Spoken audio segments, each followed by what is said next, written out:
Pak SBY mimpinya apa? Malam atau siang itu sebenarnya? Ini gara-gara sampean yang nulis buku mimpi tentang Indonesia tuh. Loh kenapa tiba-tiba Pak SBY juga bermimpi? Saya ingin menyampaikan poinnya ini. Oke. Bahwa saya pernah mendampingi beliau lebih dari 2 kali naik kereta api.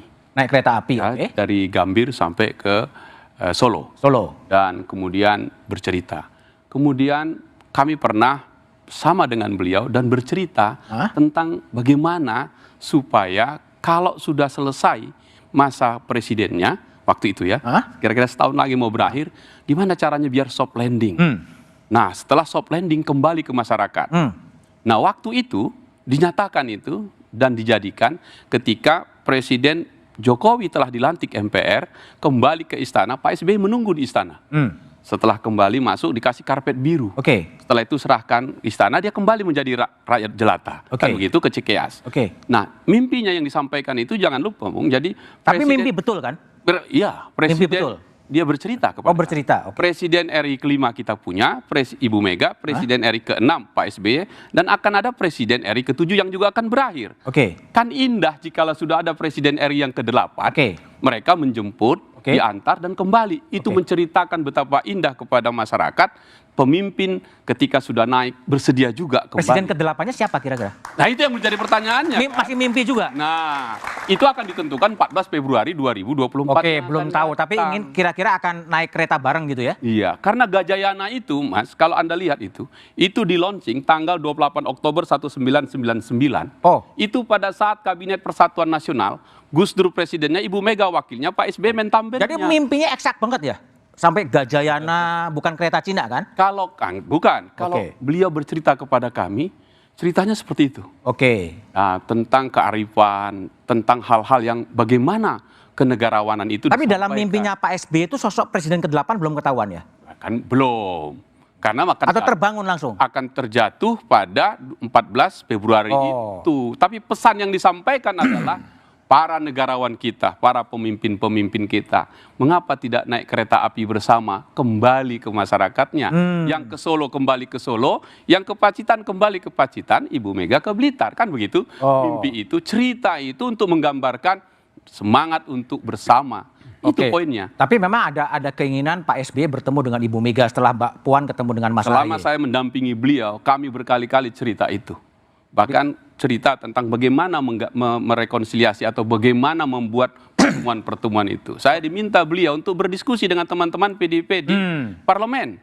Dengan Bambang Pacul, dengan Ketua Fraksi Pak Utut. Kami bicara bagaimana, karena politisi-politisi muda ini ingin melihat para pemimpin-pemimpinnya kemudian bersalaman, kan itu. Bersalaman tapi bukan hanya dalam mimpi kan, dalam alam nyata ya? Iya, dalam alam nyata. Dan terima kasih kepada Twitter sehingga semua orang bisa membaca ini kan.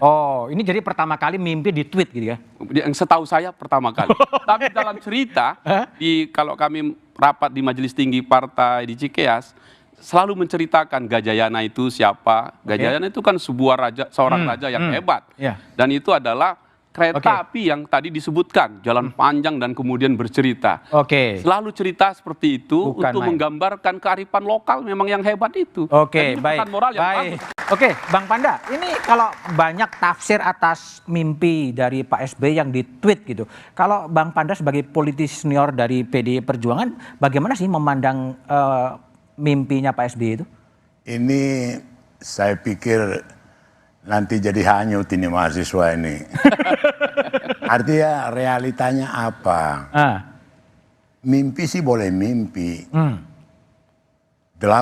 tahun mereka nggak pernah ketemu. Nggak pernah ketemu? Ya nggak pernah bicara, nggak pernah duduk. Terus tiba-tiba mau merealisasikan mimpi.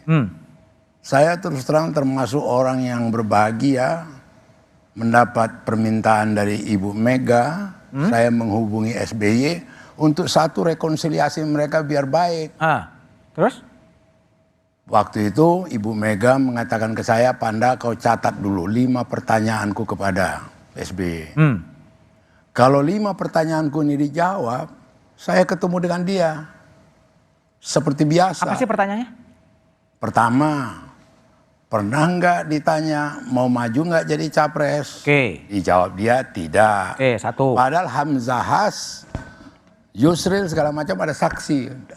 Di kemudian hari dia bantah, tidak pernah itu. Oke. Yang kedua, saya sudah dicomberan, diwongke sama Ibu Mega. Pernah nggak ngomong begitu? Saya tanya dia di istana, tanya SBY. Terus kemudian, benar nggak di kantor ada kegiatan membuat Partai Demokrat? Tidak dijawab juga. Oke.